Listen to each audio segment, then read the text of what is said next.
Muito bem.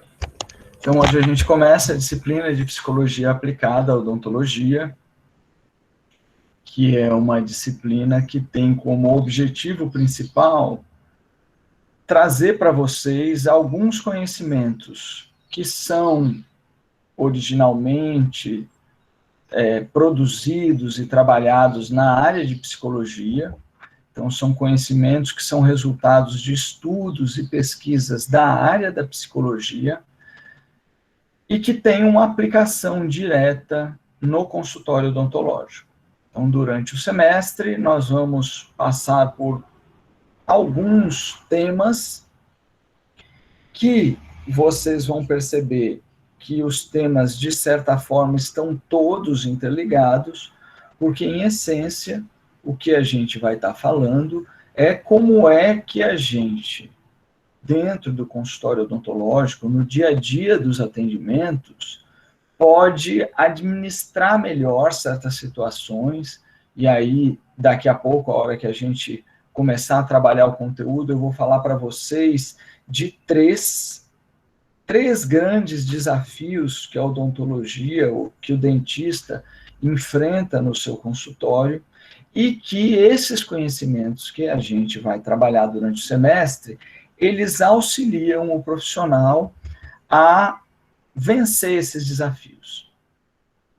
Muito bem, mas antes da gente entrar nos conteúdos, eu quero combinar algumas coisas com vocês a respeito do funcionamento dessa disciplina.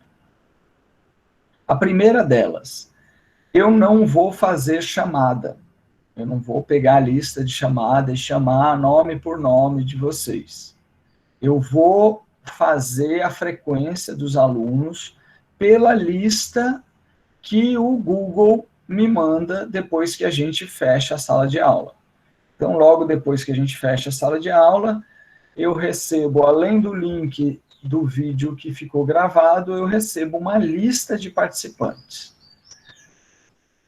Ótimo, mas para isso eu preciso da colaboração de vocês em relação ao nome que vocês colocam no perfil de vocês para entrar na sala.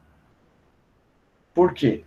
Porque depois que eu pego essa lista do Google, a lista vem com os nomes, eu organizo os nomes em ordem alfabética, pego a lista de frequência e vou vendo da lista de frequência daí, ou seja, eu tenho um momento depois, fora da aula, em que de fato eu faço a chamada, porque eu vou olhar das pessoas que estão matriculadas, quem estavam na sala de aula. Por que é que eu preciso que vocês entrem com o nome completo de vocês?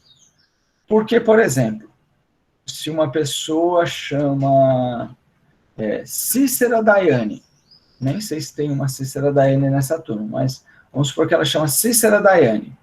Aí ela não usa o nome Cícera Daiane para entrar na sala.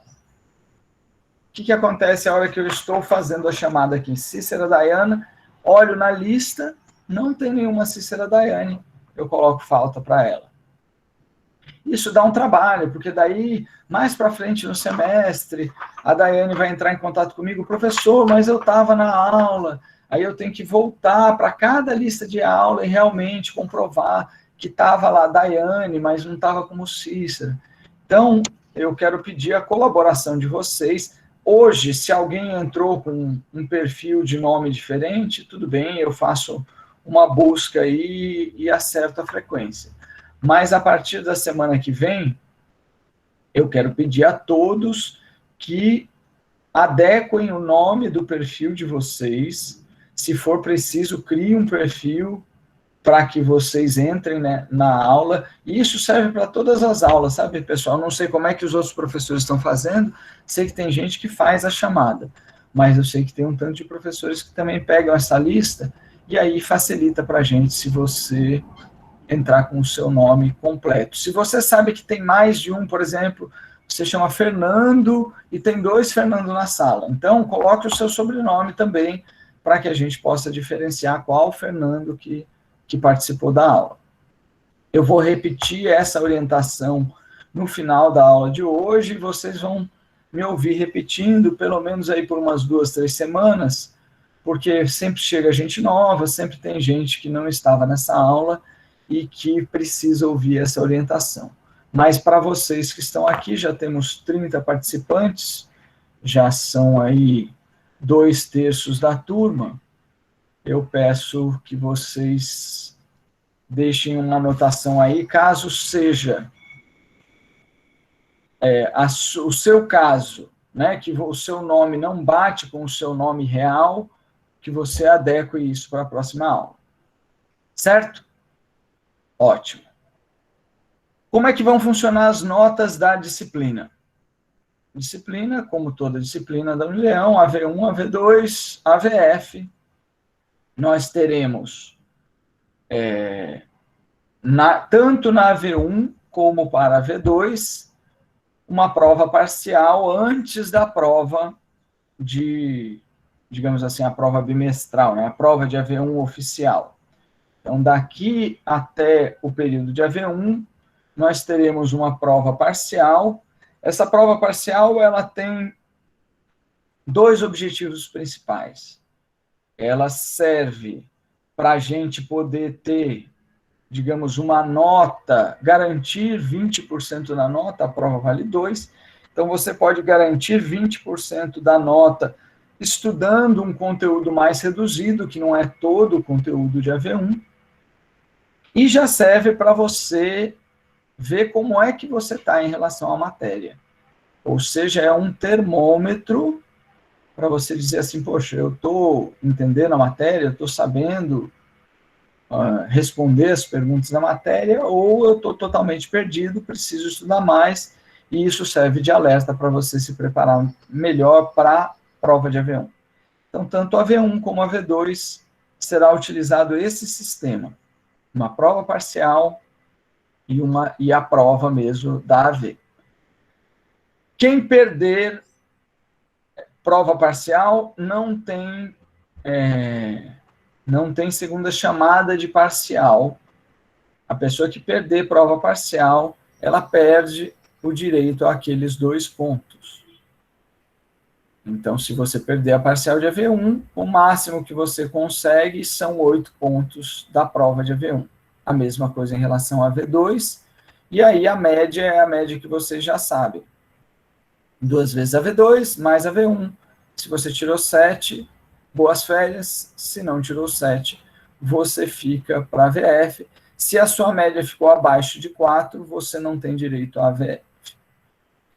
Segunda chamada, ela vai ser realizada no final do semestre. Então, se você perder a AV1, você tem direito à segunda chamada, e essa segunda chamada vai ser realizada no final do semestre. Acredito que todos sabem, mas, caso alguém não saiba, como todas as disciplinas que funcionarão de forma totalmente remota, no caso das disciplinas teóricas, como é a psicologia aplicada, todas essas provas que eu estou falando, elas vão ser aplicadas via plataforma digital. Então, todas as provas serão aplicadas pelo Moodle. Deixa eu ver se tem mais alguma coisa. Em relação às provas, é isso. Alguém quer fazer alguma pergunta sobre frequência ou sobre provas e notas?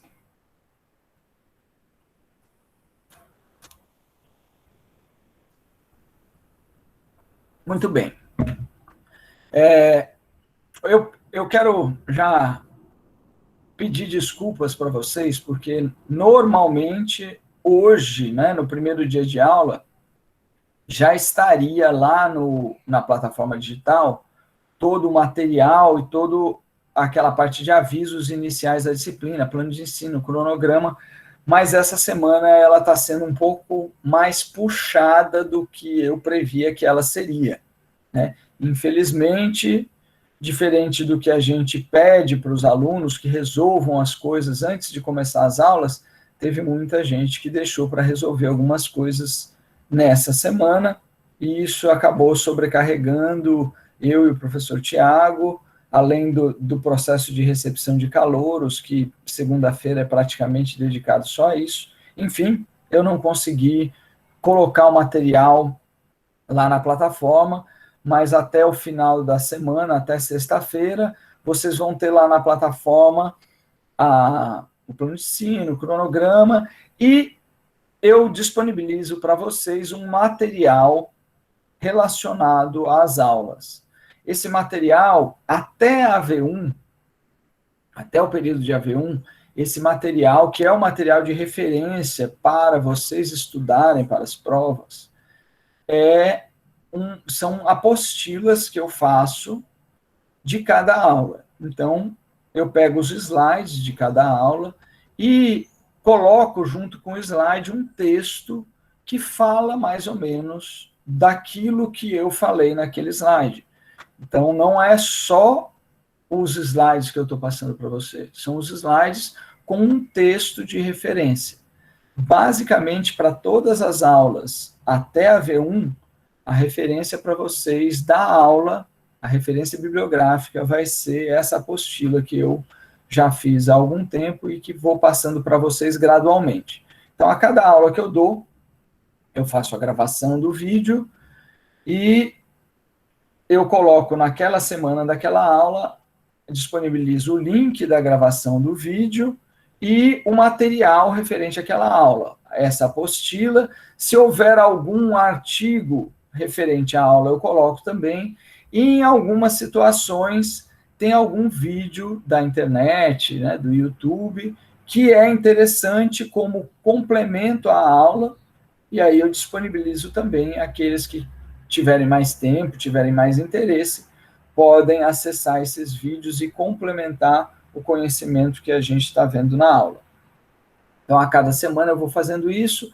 Normalmente, o prazo que eu peço para a colocação disso é uma semana. Então, a aula que eu dou hoje, eu tenho até a quarta-feira que vem para disponibilizar o vídeo. Isso porque, em algumas situações, o vídeo precisa ser editado para tornar o vídeo mais compreensível, por algumas coisas que às vezes a gente tem que explicar e que acaba estendendo demais, eu preciso editar o vídeo, e aí eu preciso de um tempinho para edição. Se o vídeo não precisa de edição, normalmente eu disponibilizo no máximo 1 ou 2 dias depois. Se o vídeo precisa de edição, normalmente eu faço essa edição no final de semana, e para isso eu acabo disponibilizando só no começo da outra semana. Mas, de qualquer forma, quando chegar a próxima aula, você já tem disponibilizado o vídeo e o material da aula anterior.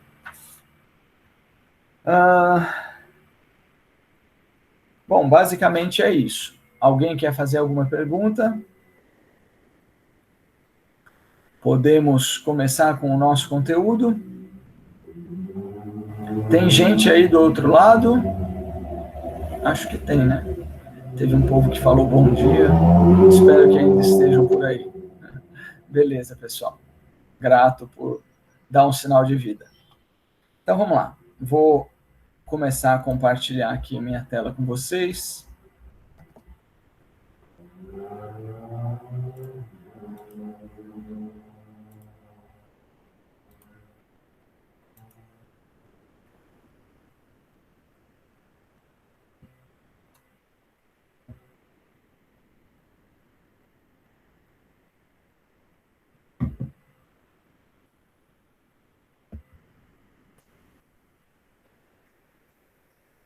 Bom,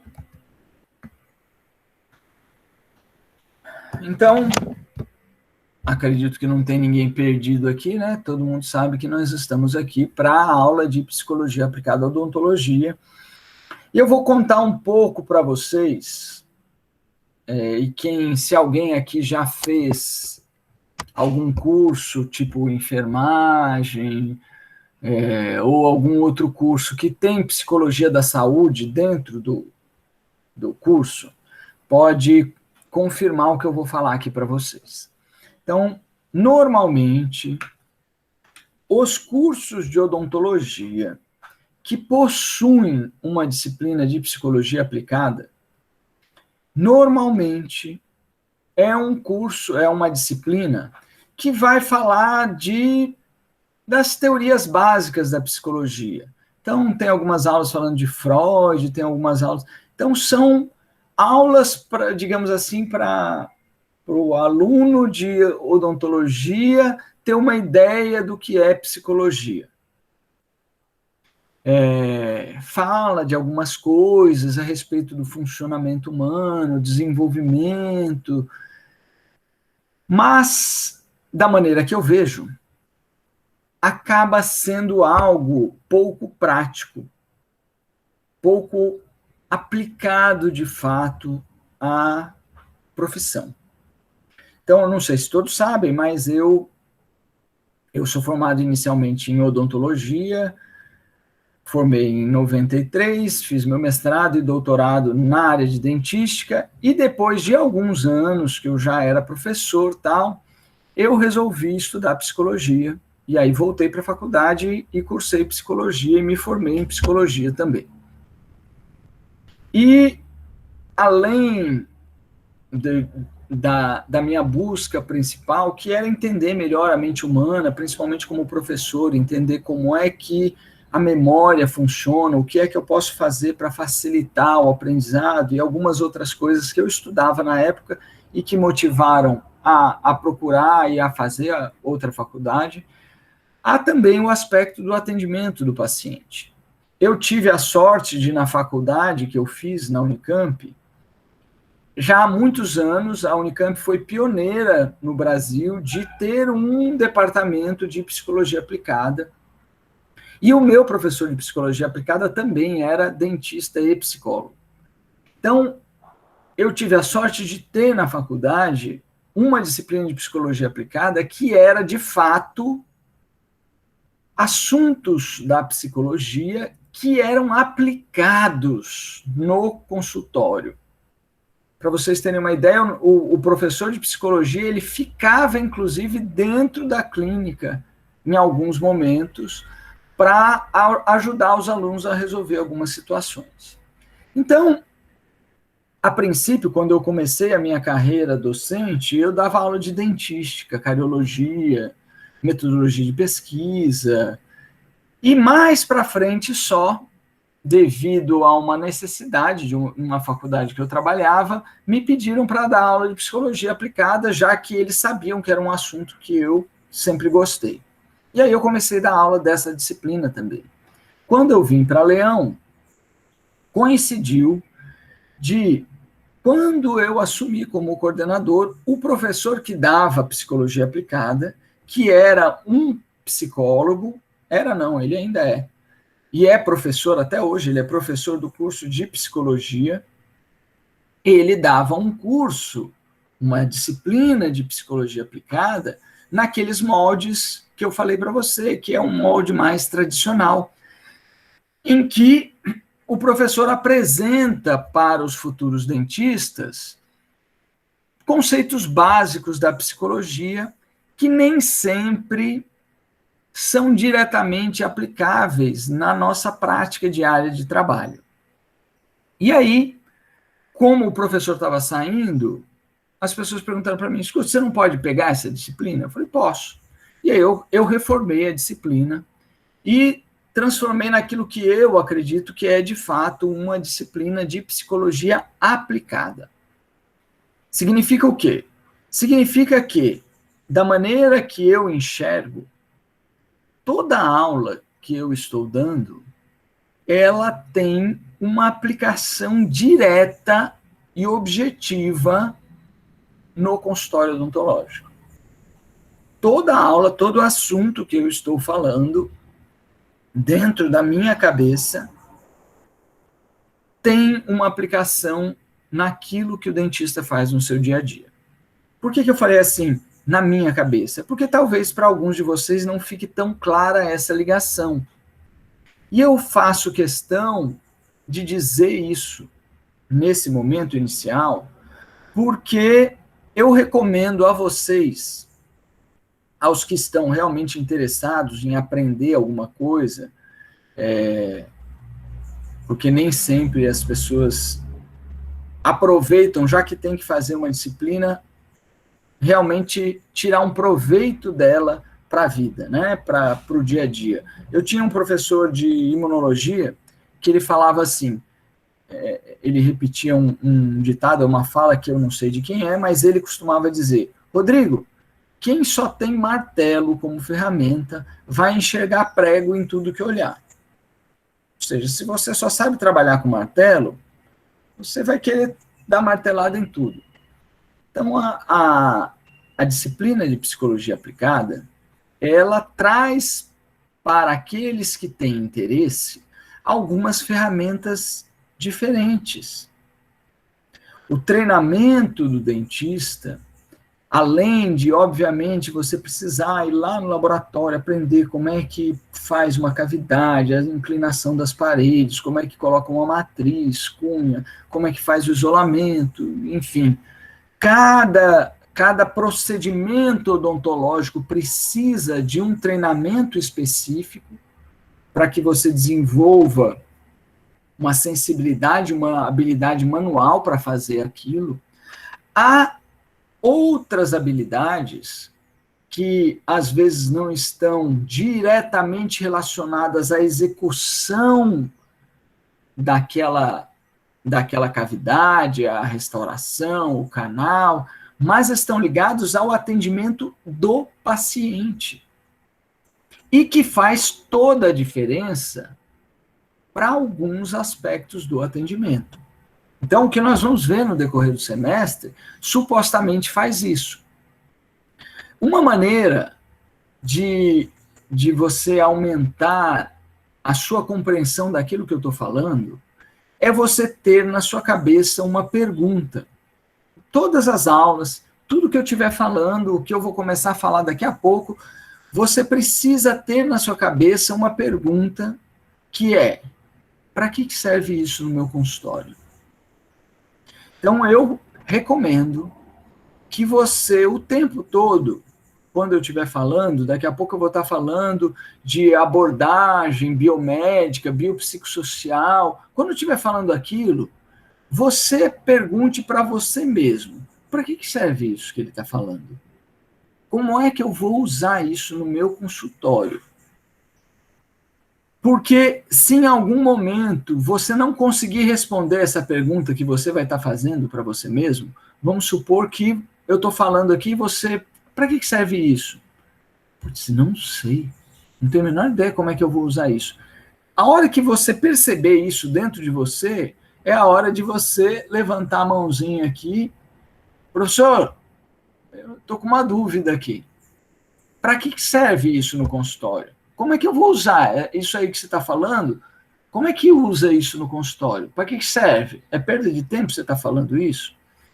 Porque dentro da minha cabeça tem uma aplicação que nem sempre, obviamente, é tão clara para quem ainda não tem familiaridade nem com a psicologia aplicada e nem com o atendimento odontológico, né? Vocês estão num processo inicial, a maioria de vocês começar o estágio 2 agora.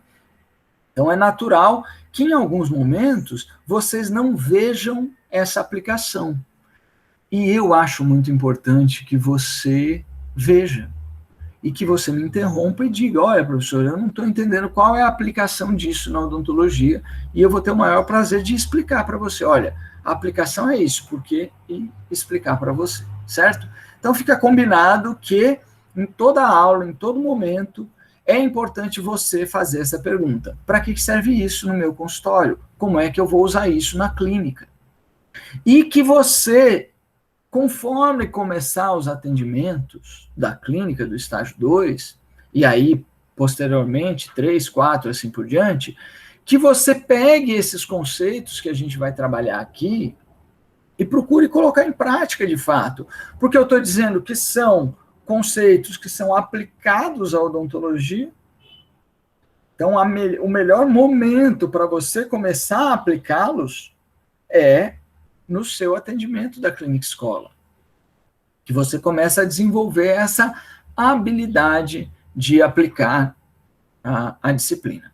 Então, eu falei há pouco que existem 3 desafios que eu considero grandes desafios da odontologia, e dentro desses desafios há uma necessidade da gente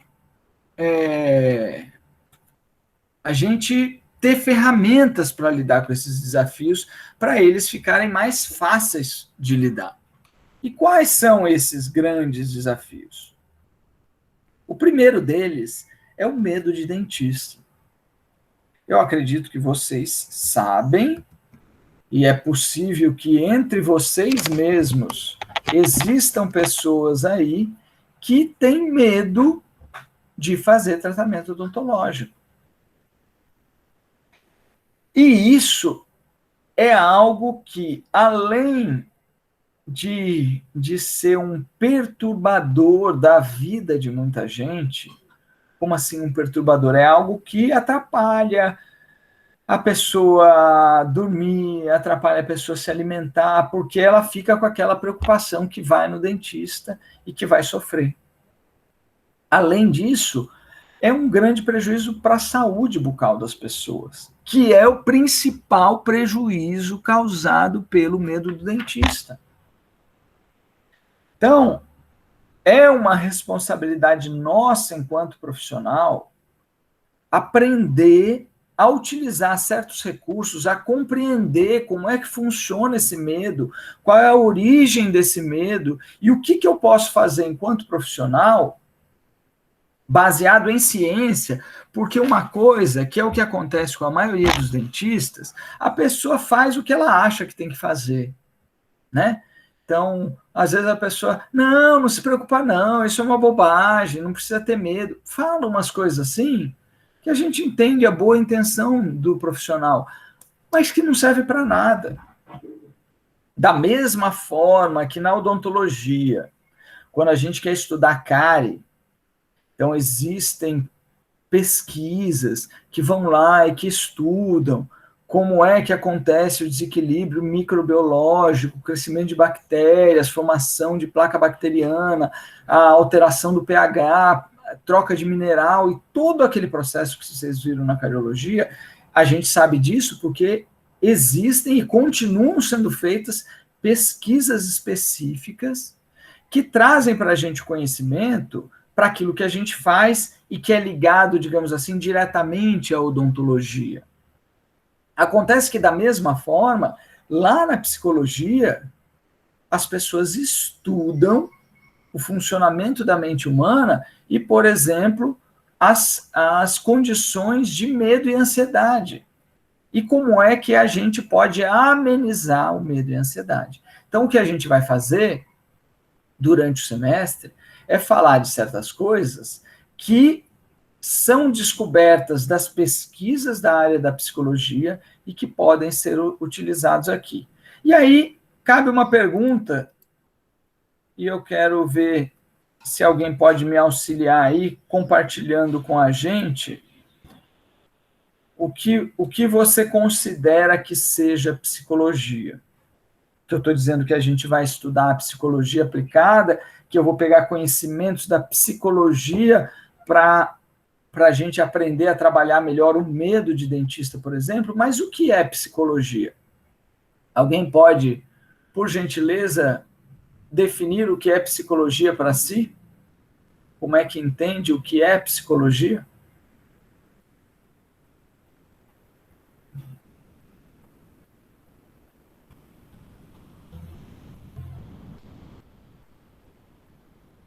Vamos lá, pessoal. Já não é tão fácil assim a aula remota, né? Vocês estão reclamando de aula remota, eu também não gosto. Agora fica mais fácil se as pessoas puderem, de alguma forma, participar. Então, façam a parte de vocês, por favor. Alguém pode definir o que é psicologia? O que pensa que é psicologia? Eu acho que é o entendimento do comportamento humano. Ótimo, Érica. Obrigado pela participação. Então, isso que a Érica falou, é o entendimento do comportamento humano. Está correto? Está corretíssimo.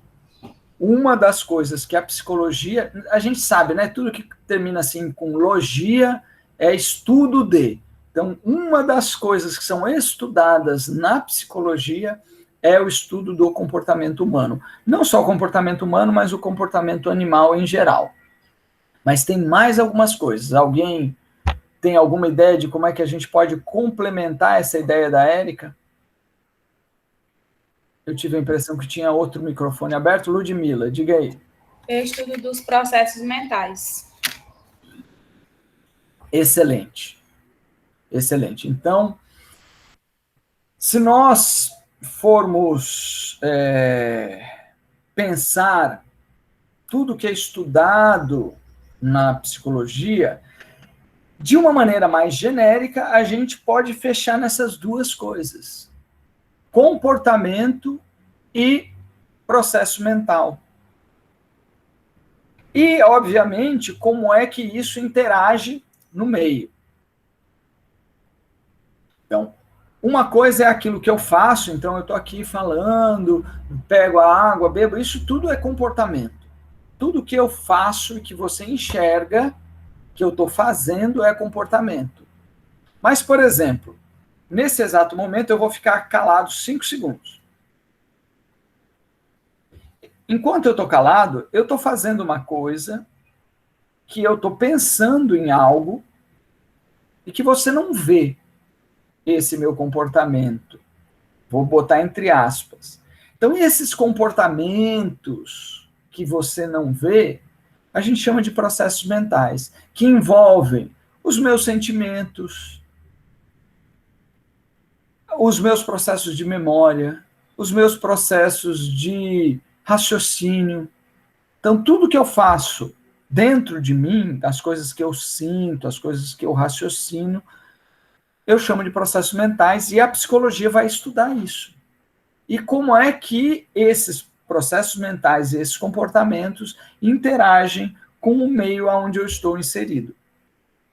Então, conforme a gente começa, então, a querer compreender isso, por exemplo, o medo é um sentimento que a gente tem. Então, por que é que algumas pessoas têm mais medo que outras de algumas coisas? Tem alguém aqui que tem um medo assim exacerbado de algum animal, por exemplo? Tem gente que tem muito medo de cachorro, tem gente que tem muito medo de borboleta, tem gente que tem muito medo de rato. Tem alguém aqui que tem um medo assim exacerbado de algo que normalmente as pessoas não têm medo?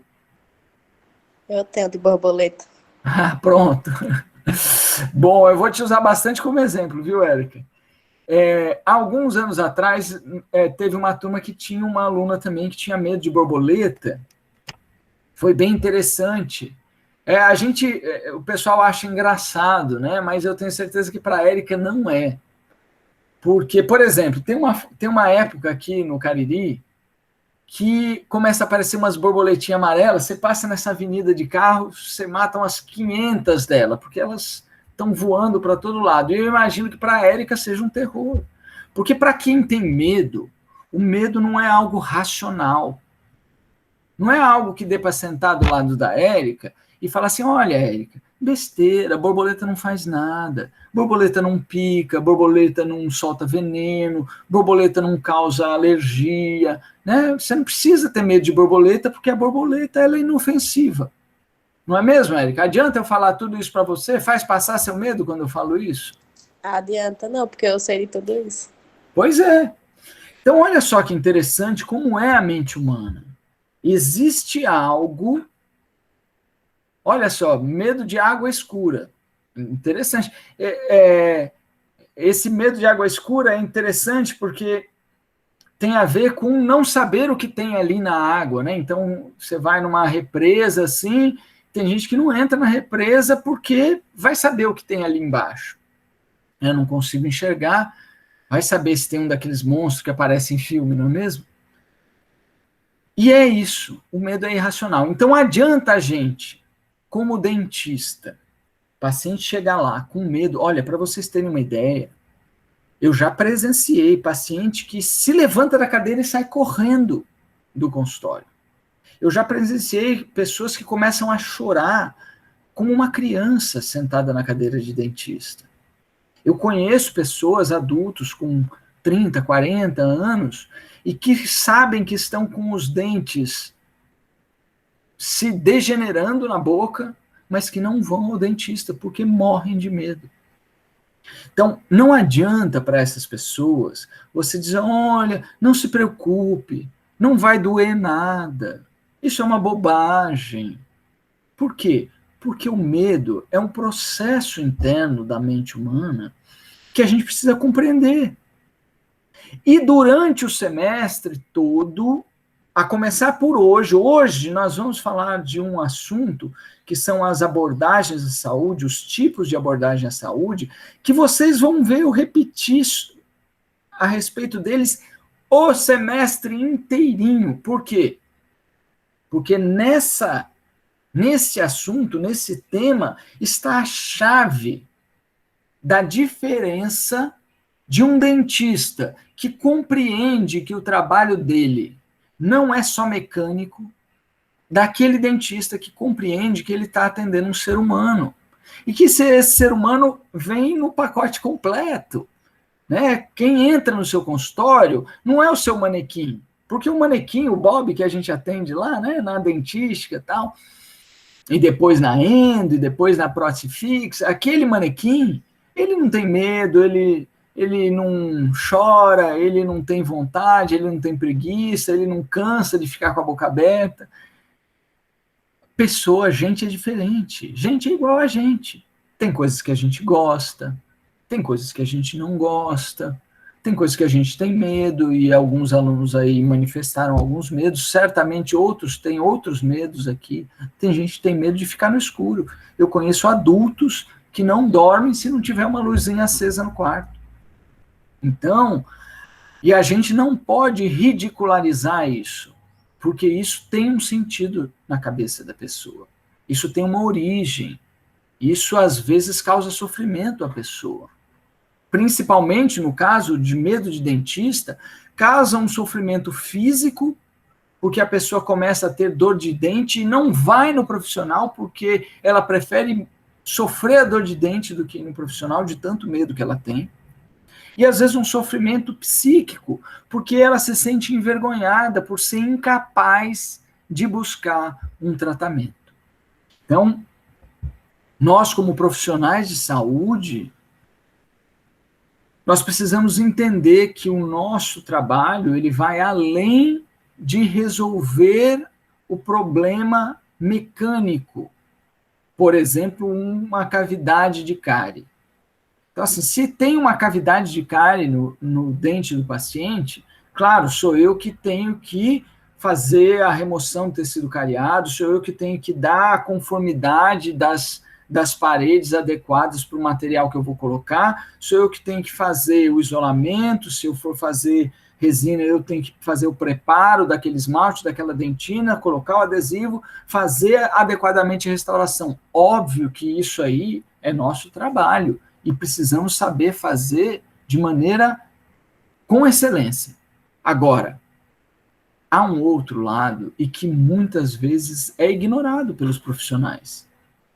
E você que está aí me ouvindo e que, na sua cabeça, você quer ser um profissional diferenciado, você deve refletir um pouco a respeito dessas coisas que eu estou falando.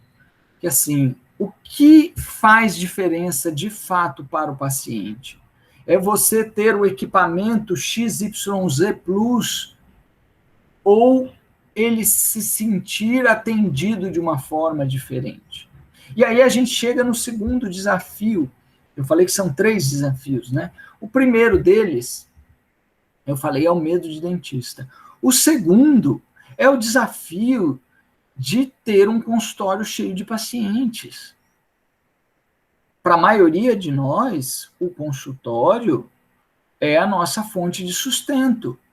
Eu acredito que vocês que estão aqui fazendo o curso de odontologia não estão querendo fazer 5 anos de faculdade para a odontologia ser um hobby na vida de vocês, que, não, eu sou milionário, meu pai é milionário, eu estou aqui só para ganhar um diploma, botar na parede lá para dizer que eu sou doutor, né? Eu conheço algumas pessoas que fizeram isso, tá?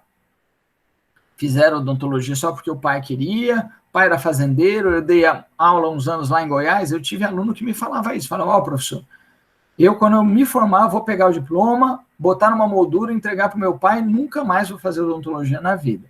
Então tem algumas pessoas, mas a maioria de vocês, eu acredito que está aqui porque quer fazer da odontologia a profissão da onde você vai tirar o seu ganho, como você vai pagar suas contas, comprar as coisas que você quer ter na vida, não é mesmo? E para isso acontecer, você tem planos do seu consultório ser um consultório de sucesso, um consultório que vai ter um movimento de paciente.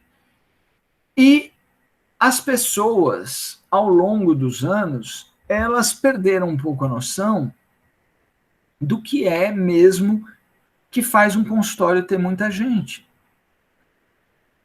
Porque as pessoas se desconectam da ciência. Hoje a gente sabe, né? Hoje tem gente que pensa que a Terra é plana, meu Deus. Mas, independente da Terra plana ou não, tem gente que vai trabalhar com odontologia e se esquece que existe uma ciência, por exemplo, que estuda o que traz satisfação ao paciente. O que é que traz satisfação ao paciente? Existem centenas de trabalhos feitos na odontologia sobre o que é que faz um paciente pensar que um dentista é bom. Vocês já pensaram nisso? Assim, ó, você vai começar a atender seu paciente na clínica, né? Então, vamos supor que depois de 2 meses de atendimento lá, cada um de vocês atendendo seus pacientes, a gente pare o seu paciente na saída e pergunta: ô, seu José, tudo bem, tudo bom? Posso fazer uma pesquisa com o senhor? Só 3 perguntinhas, pode ser? Pode ser. Aí eu pergunto para ele assim, o senhor considera que o seu dentista é um bom profissional? O senhor está satisfeito com o seu atendimento? E fala para o paciente dar uma nota de 1 a 5. Os trabalhos, as pesquisas que fizeram isso no mundo todo, não só no Brasil, no mundo todo, constataram o seguinte: o paciente, ele emite a opinião dele, ele forma a opinião dele, na verdade, baseado em conceitos que são subjetivos, mais relacionados a como ele foi atendido pessoalmente pelo profissional, do que do trabalho que foi feito.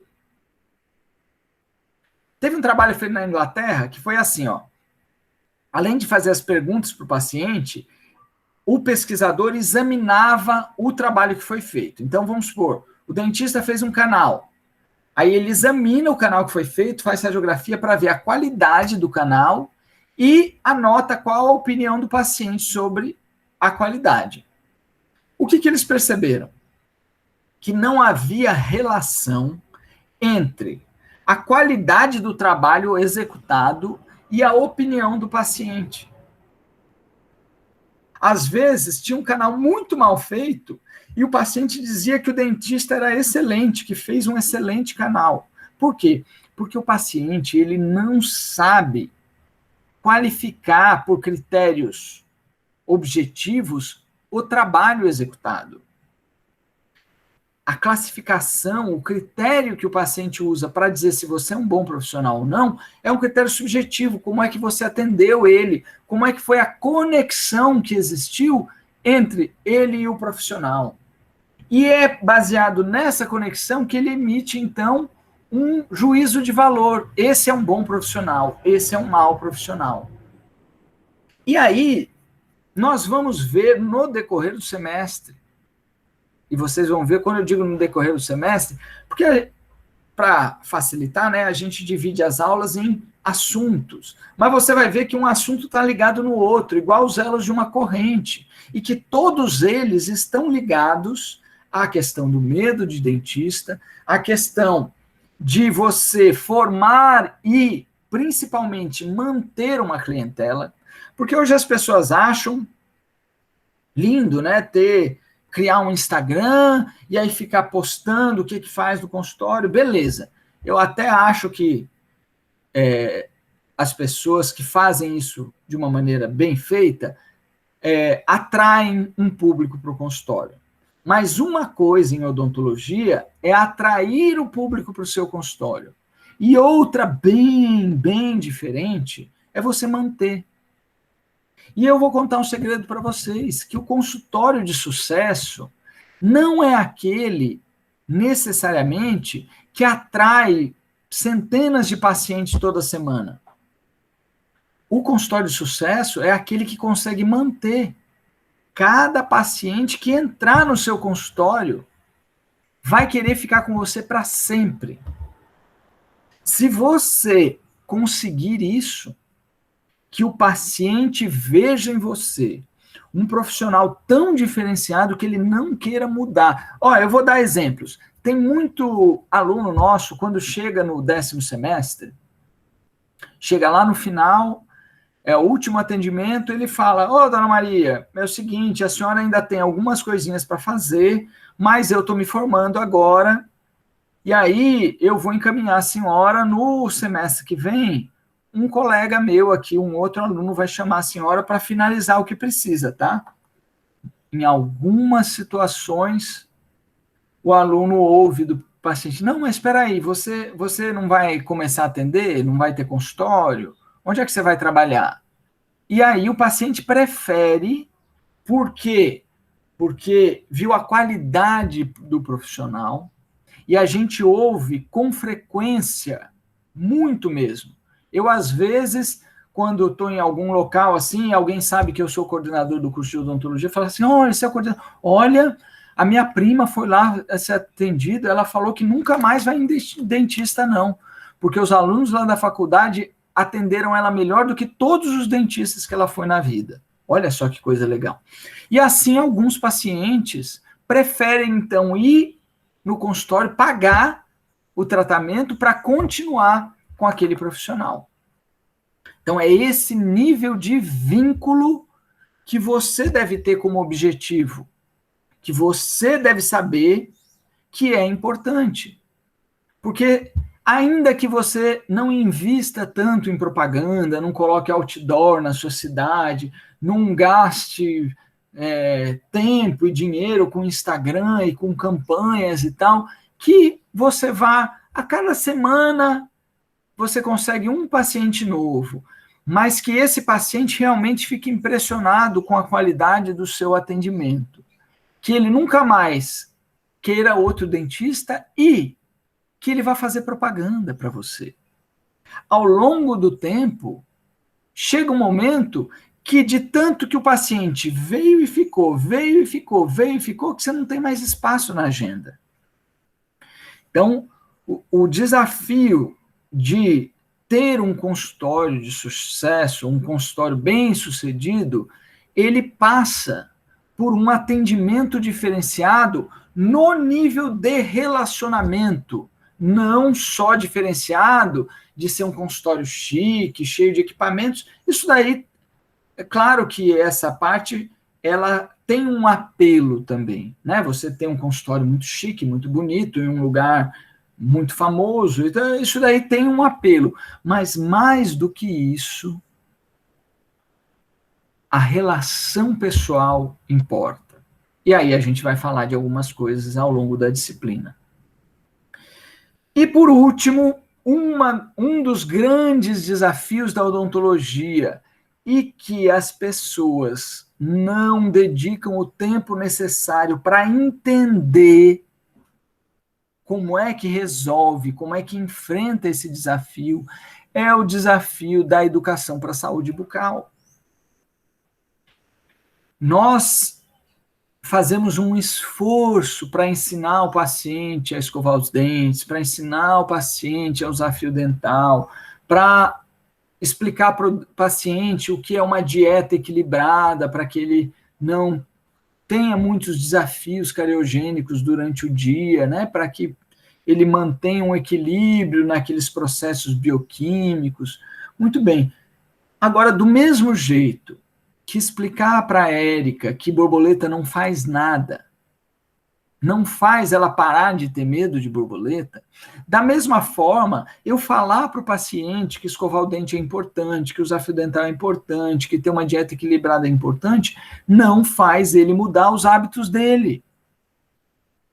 Porque os hábitos estão ligados a aspectos psicológicos da pessoa. Eu tenho certeza que a maioria de vocês é capaz de pensar em algo que você sabe que precisa fazer. Por exemplo, fazer uma dieta. Por exemplo, parar de fumar. Por exemplo, começar a fazer exercício físico. Por exemplo, começar a estudar um pouco mais e melhor. E a gente pode pegar um tanto de outros exemplos aqui. Tenho certeza que vocês são capazes de ver na vida de vocês coisas que você precisa fazer. Ah, eu preciso ir mais na igreja. Coisa que você sabe que você precisa fazer e que você até, digamos assim, quer, entre aspas. Você gostaria de estar fazendo. Mas que você sabe disso há muito tempo e não faz nada. Não muda. Não é verdade? Aquelas promessas de ano novo, né? Quando chega no ano novo, não. A partir do ano que vem, eu vou organizar direitinho os meus horários de estudo, vou pegar as matérias, aí logo no começo do semestre já vou pegar os livros, estudar, não vou mais estudar na véspera de prova. Quantos aqui já fizeram promessa assim e na primeira semana de aula esqueceram, né? Quantos que sabem, não, eu estou bebendo muito refrigerante, isso está me fazendo mal, estou engordando demais. Aí, Eduardo. E pode ter certeza, viu, que você não está só nessa história, não. Então, nós precisamos saber que existe gente que estuda e pesquisa como é que funciona essa história de motivação intrínseca. Quais são os aspectos que precisam estar presentes para uma mudança de comportamento acontecer? Para dar aquele clique que faz a pessoa, de fato, querer mudar. Porque da mesma forma dos exemplos que eu dei agora, de gente que sabe que precisa mudar e que não muda, tem pessoas que, de repente, na vida delas, deu um clique. E elas mudaram. De repente, começaram a malhar, começaram a correr, começaram a fazer exercício, aí a pessoa perdeu lá 35, 40 quilos e agora é toda fitness. Tem esse outro lado. Aí, o que a psicologia faz? Ela vai lá e estuda essa pessoa. O que aconteceu na mente dela que proporcionou essa mudança tão boa para ela? O que é que a gente pode aprender que aconteceu na mente dessa pessoa e que pode ser aproveitado para ajudar outras pessoas que queiram fazer mudanças? Então, nesse aspecto, a psicologia da saúde, particularmente a psicologia aplicada à odontologia, ela pode ser útil para a gente.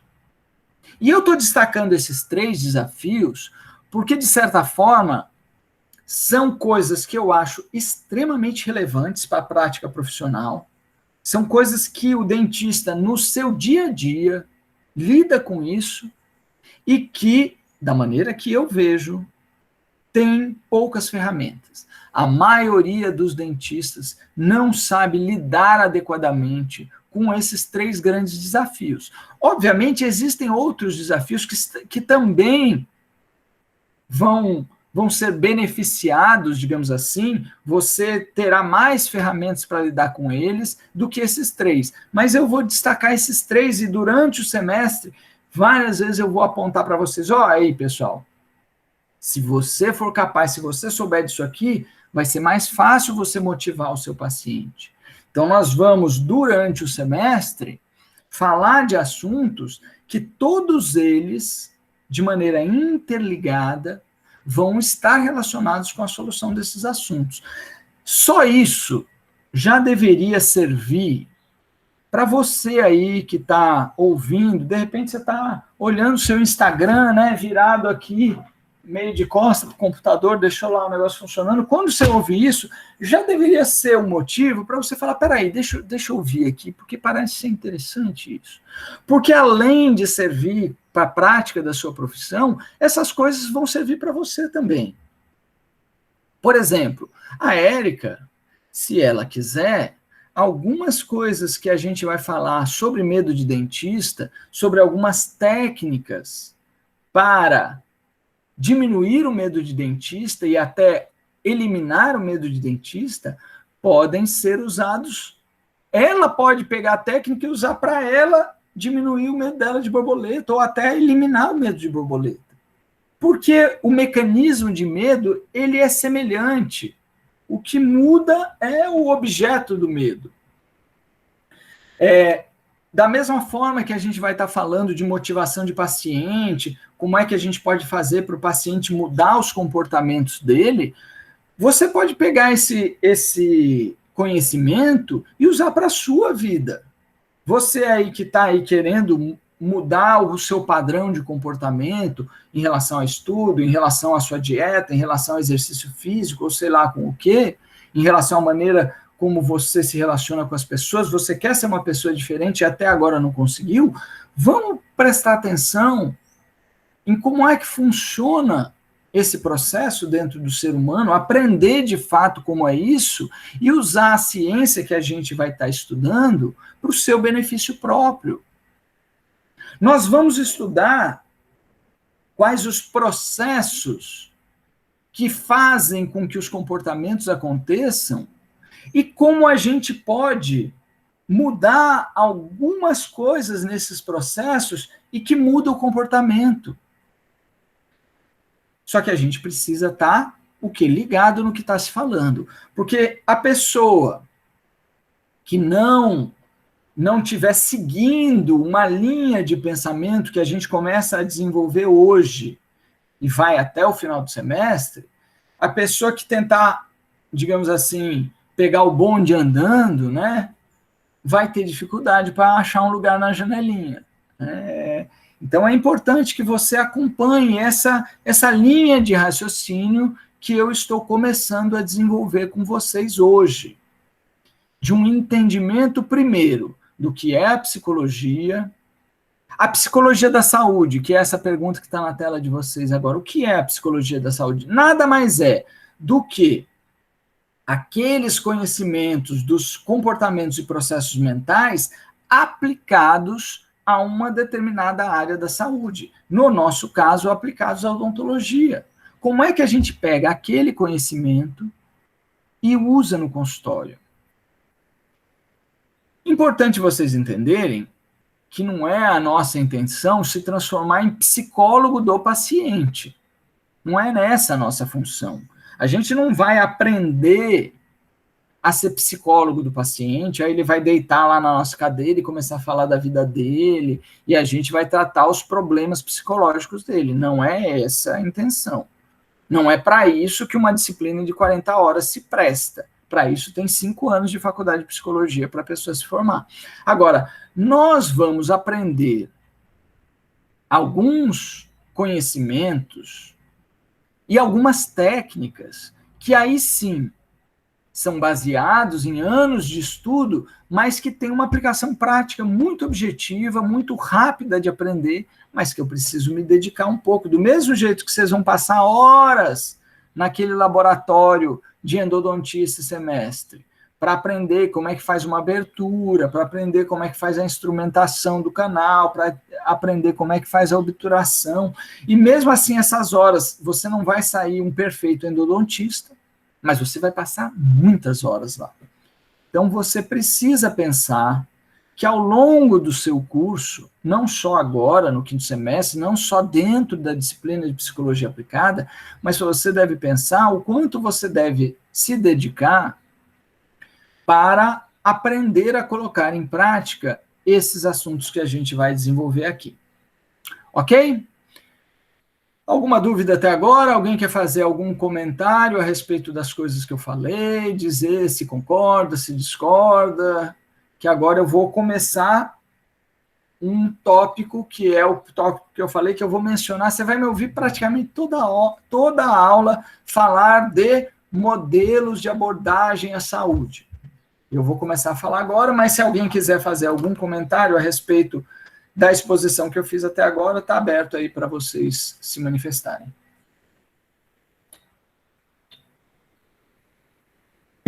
Não havendo manifestações, então vamos para frente. Então, vamos falar de modelo de abordagem à saúde.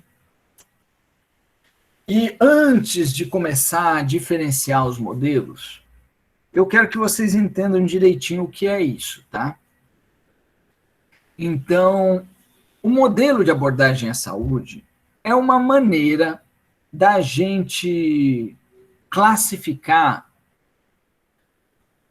a forma com que o profissional entende a sua profissão e que trabalha nela.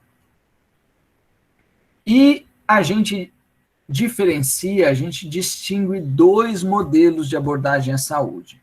Um que a gente chama de modelo biomédico e outro chamado de modelo biopsicossocial. Qual é a diferença e qual é o histórico do surgimento desses dois modelos? Então, ao longo do século XIX, XX,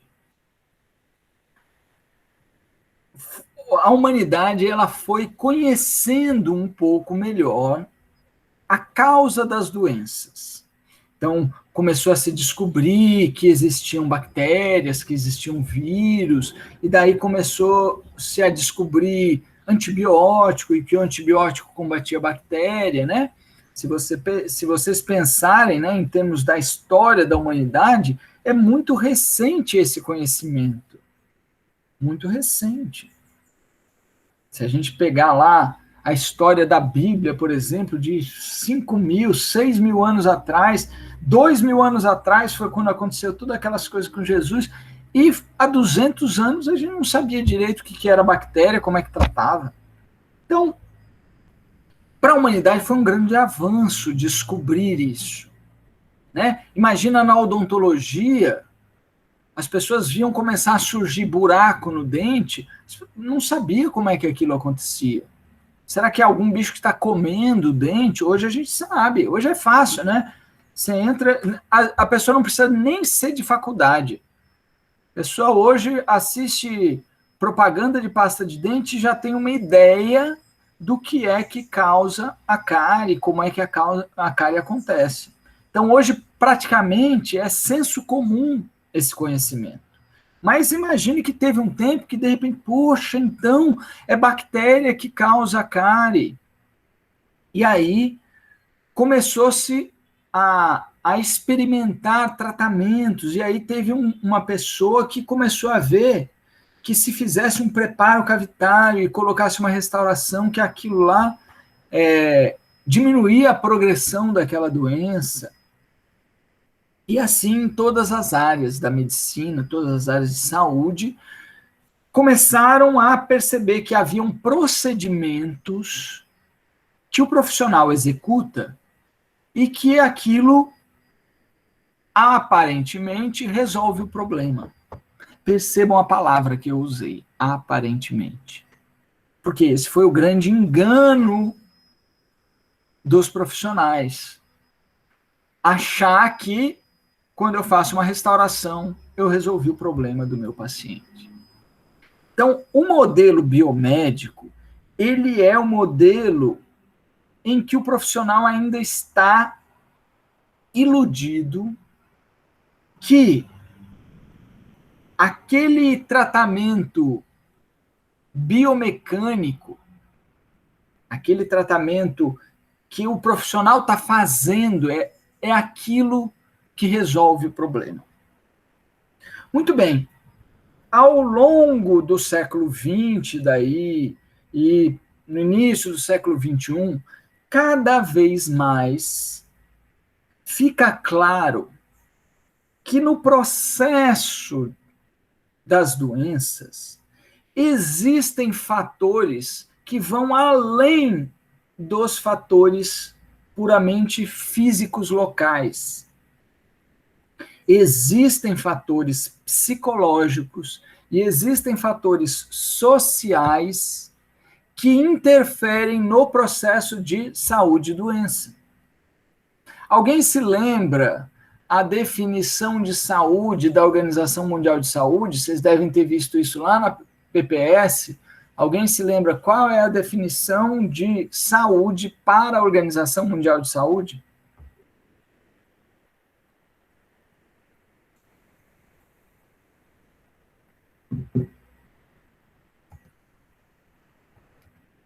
Falar para a Juliana puxar a orelha de vocês.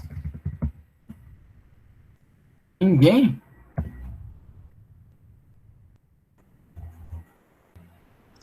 É o bem-estar físico? Pelo que eu lembro, é que vai além do processo saúde e doença, vai levar em relação os aspectos sociais, psicológicos e assim vai. Então, a Eric falou bem-estar físico. Bem-estar físico é o começo da definição. Desde 1946, olha que eu não estou falando que é uma descoberta da semana passada, não. Desde 1946, que a Organização Mundial de Saúde definiu saúde como um estado completo de bem-estar físico, mental e social. Então, saúde não é ausência de doença. Porque, às vezes, a pessoa, assim, não está com gripe, não está com nenhuma doença, mas está vivendo um momento que está muito perturbado na vida, né? Se a gente parar para pensar, esse momento aí que a gente tá vivendo, essa pandemia, mais de 1 ano e meio numa situação que não é uma coisa normal para a gente. Isso mexe com o nosso estado. Claro que mexe. Então, em alguns momentos, mais do que outros. Então, eu tenho certeza que vocês, ao longo desse 1 ano e meio, tiveram altos e baixos, como a humanidade toda. Então, assim, há momentos que a gente está bem fisicamente, mas psicologicamente a gente está abalado. Há momentos que a gente está bem fisicamente, psicologicamente, mas as nossas relações sociais, a nossa relação com o local, com o meio em que a gente está, ela não está equilibrada. Então, a saúde hoje, ela é definida como um equilíbrio nesses 3 aspectos. No aspecto físico, claro, no aspecto mental e no aspecto social. Qual é o detalhe, qual a relação disso com o que a gente está falando? Tem toda a relação. Porque a abordagem biopsicossocial, ela surge desta definição de saúde. A abordagem biopsicossocial é uma abordagem que ela reconhece que na origem das doenças existem fatores psicológicos e fatores sociais que podem, inclusive, ser a solução do problema. Existem doenças que se manifestam fisicamente, mas que o tratamento delas é psicológico. Você resolve o problema psicológico, o problema físico se resolve automaticamente. Então, quando a gente fala de modelos de abordagem, a gente está falando de uma maneira que a pessoa enxerga que as coisas são. Então, um profissional, um dentista, que trabalha simplesmente, o paciente entra no consultório, eu conto quantas cavidades de cárie tem, faço as restaurações, digo quanto foi, ele paga, tchau. A pessoa que faz isso está trabalhando um modelo biomédico. Por quê? Porque ela não entende que não adianta nada fazer aquelas restaurações se não houver mudanças psicológicas, se não houver mudanças sociais ali, aqueles dentes que ele acabou de restaurar vão ter cárie secundária e vão cariar de novo. O problema não está resolvido. É uma ilusão achar que a abordagem biomecânica da cárie vai resolver o problema, se eu não envolver o paciente na solução desse problema. Então, eu vou pontuar para vocês entenderem um pouco a diferença de pensamento desses 2 modelos. Vou falar um pouco sobre, por exemplo, para o modelo biomédico, quais são as causas da doença? Então, o modelo biomédico, ele enxerga as doenças, a causa das doenças, como algo externo. É um vírus, é uma bactéria, é um fungo, é algo externo e que causa um problema físico para a pessoa. O modelo biopsicossocial, claro que ele considera o agente externo também. Claro que um médico, um dentista ou qualquer outro profissional de saúde que tenha esse pensamento biopsicossocial, ele reconhece que existe um vírus, existe uma bactéria envolvida no processo, mas ele inclui nesse processo questões psicológicas e questões sociais. Exemplo, vou dar um exemplo.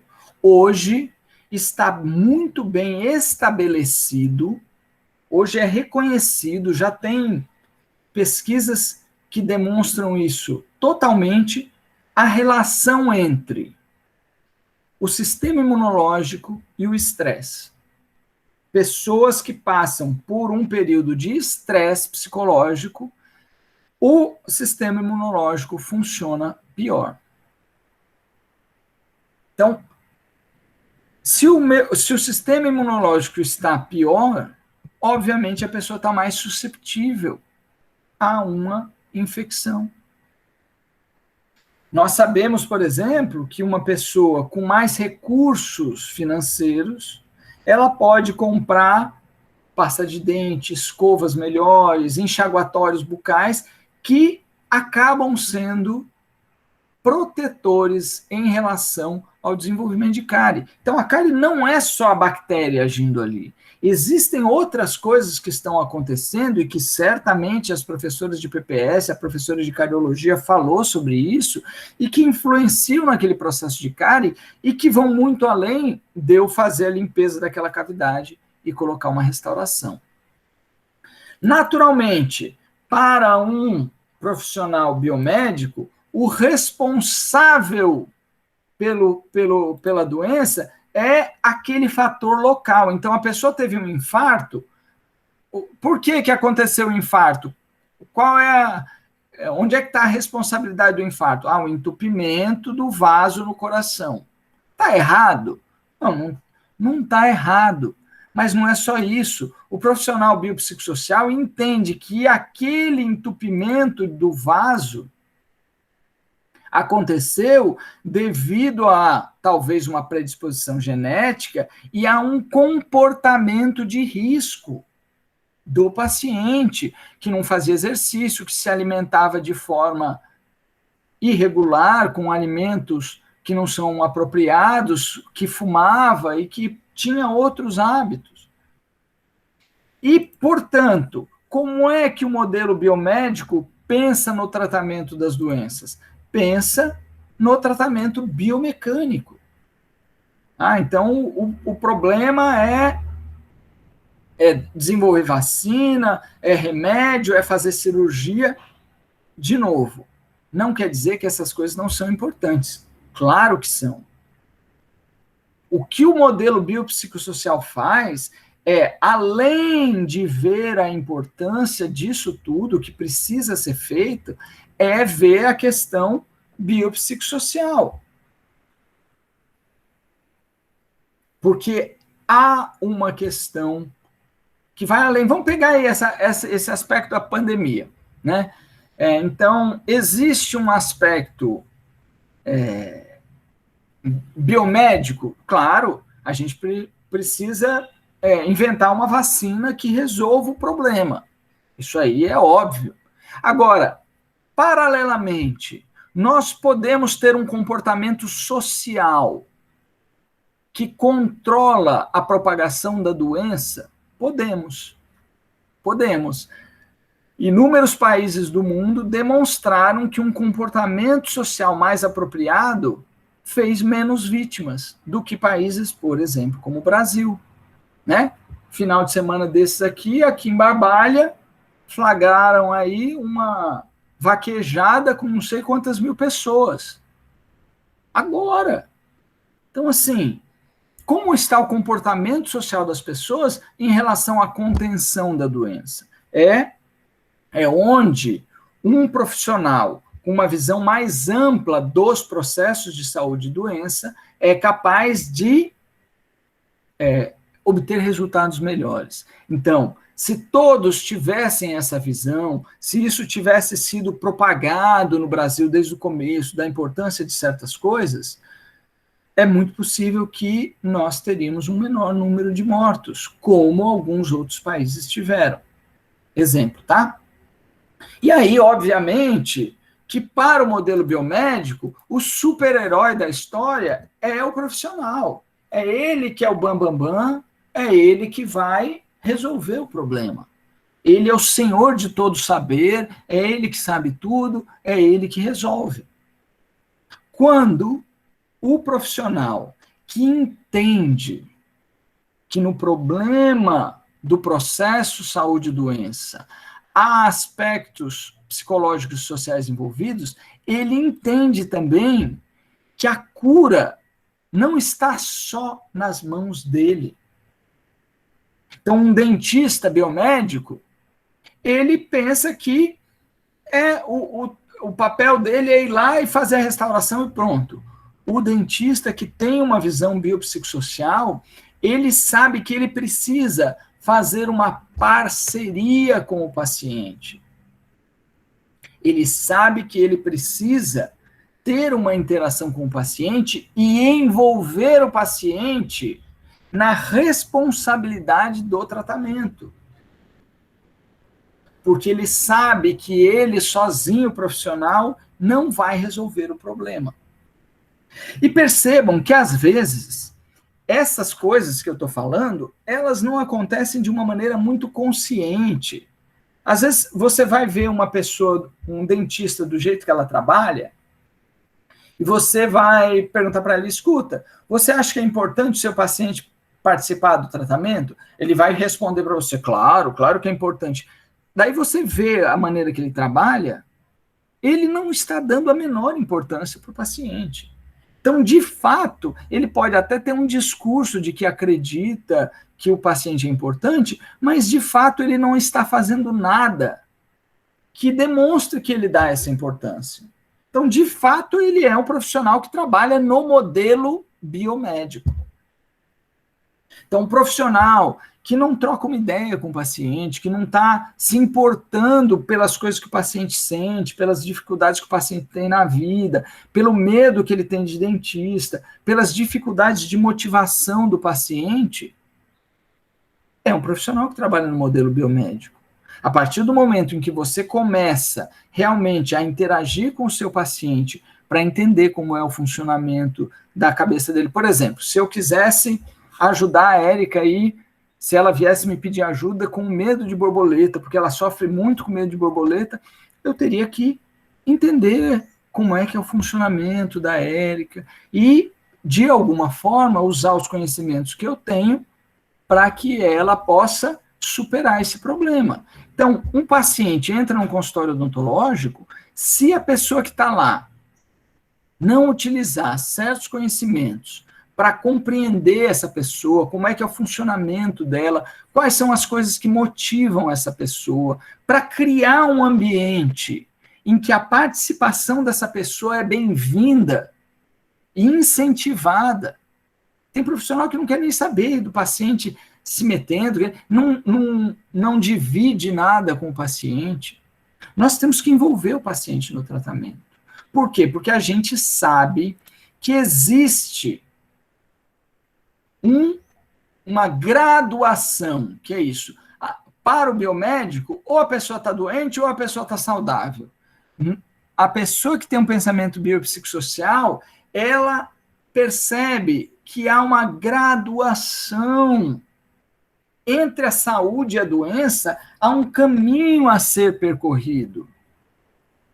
Se a pessoa tem um problema, nós não vamos, nós não temos assim uma varinha do Harry Potter ou uma magia para simplesmente fazer a pessoa se transformar. Se fosse assim, estava fácil.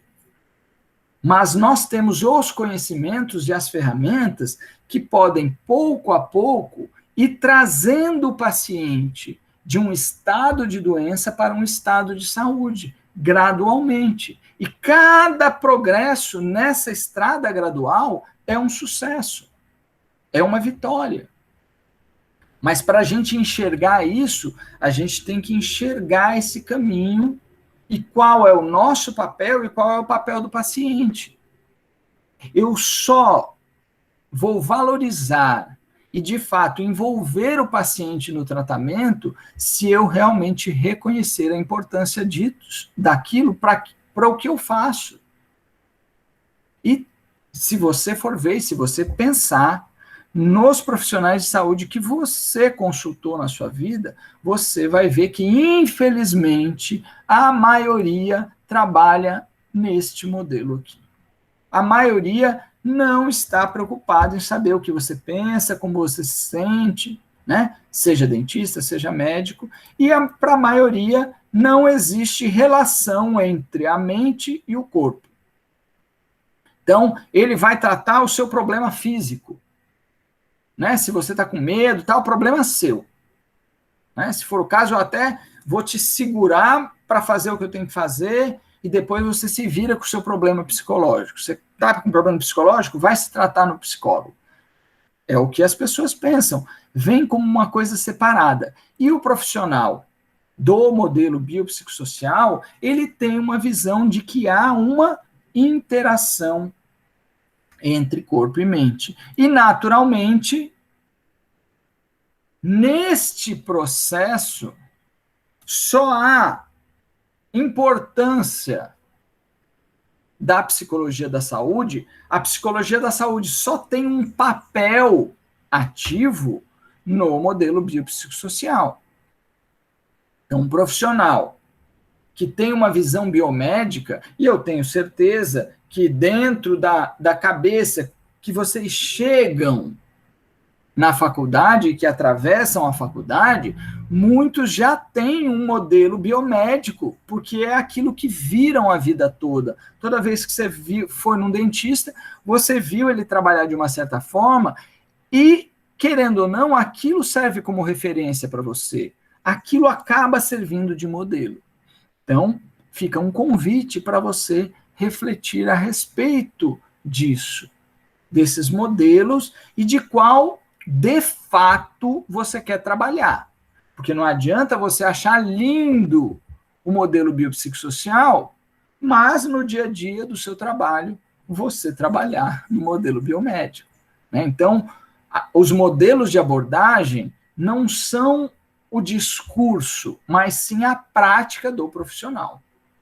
E aí, a psicologia da saúde, nesses processos de saúde e doença, tem o papel de o quê? De procurar cultivar hábitos saudáveis, de ajudar o paciente a suspender hábitos ruins. E se a gente for pensar na odontologia,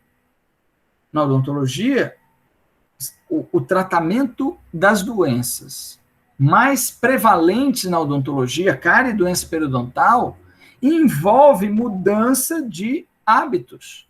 Hábitos higiênicos, hábitos dietéticos. Nós temos que ensinar um hábito saudável, que é a remoção da placa, e nós temos que suspender hábitos deletérios, que é um consumo excessivo de açúcar.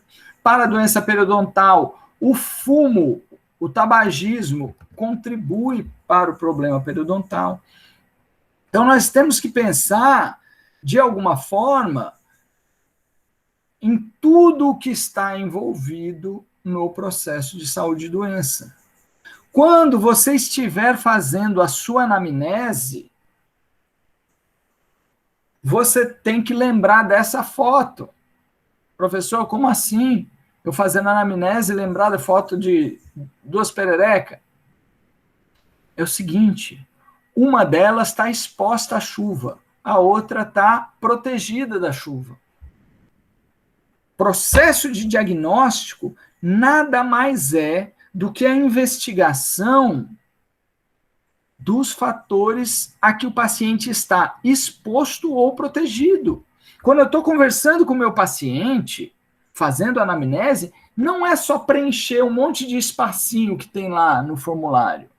Eu estou querendo entender a vida dessa pessoa e quais são as coisas que essa pessoa pensa e faz que contribuem para determinadas doenças que eu me proponho a tratar, no caso, doenças bucais, e quais são os comportamentos e as vivências dessa pessoa que protegem essa pessoa de doença. E aí eu vou começar a avaliar como é que esses fatores de risco e fatores protetores interagem para ver se ela tem alguma doença sendo desenvolvida ou não.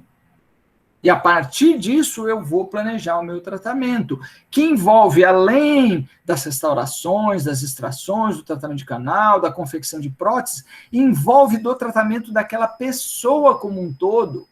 Como é que eu vou ajudar a desenvolver naquela pessoa hábitos que sejam protetores? Como é que eu vou ajudar aquela pessoa a eliminar hábitos que fazem com que ela tenha problemas bucais? Porque nós precisamos, além de desenvolver uma estética, um sorriso bonito, nós precisamos ensinar a pessoa a fazer boas decisões. Então, a gente quer, como eu falei, os 3 desafios, né? Então, o primeiro, desenvolver uma saúde bucal do paciente. O segundo, tratar a questão do medo do paciente. E o terceiro, firmar aí com o paciente uma relação, um vínculo que faça com que esse paciente nunca mais queira outro dentista na vida, só queira você. E para isso, eu preciso pensar no que eu posso fazer diferente para conquistar essa pessoa.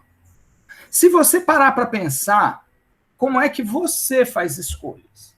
Pensa aí, por exemplo, quem gosta de sair para ir numa lanchonete comer sanduíche, né? Nesse tempo aqui tá meio esquisito isso, mas vamos lá.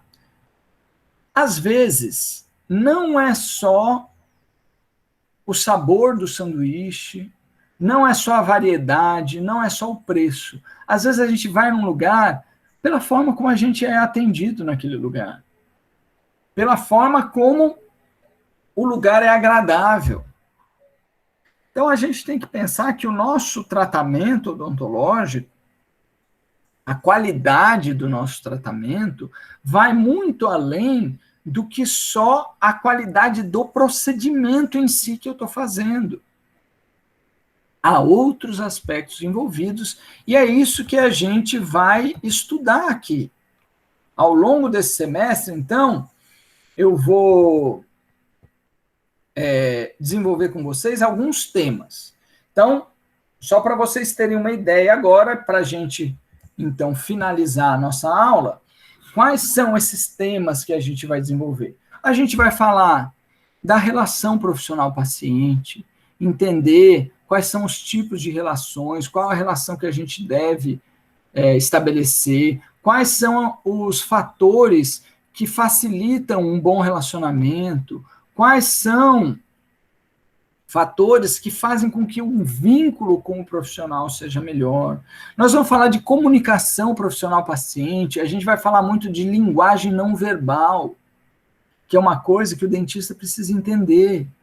Como é que a linguagem não verbal afeta a nossa relação? Vamos falar de motivação do paciente, vamos estudar uma área específica da psicologia, que é a análise do comportamento. Vamos passar algumas aulas falando disso, entendendo como, às vezes, eu estou querendo que a pessoa pare de fazer alguma coisa, mas eu estou, na verdade, estimulando ela para fazer aquilo. Então, quando eu começo a entender como é que funciona o comportamento humano, eu começo a poder gerenciar o comportamento, influenciar o comportamento dos outros, inclusive, entendendo análise do comportamento.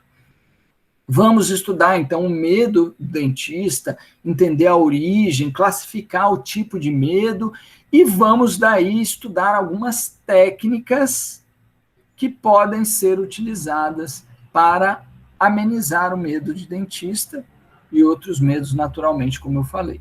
Então, basicamente, ao longo do semestre, vocês vão ver isso entre amanhã e sexta-feira, vai estar disponibilizado para vocês o plano de ensino, e aí vocês podem olhar lá, a sequência das coisas que a gente vai estudar é essa. Ok? Alguma dúvida, alguma pergunta?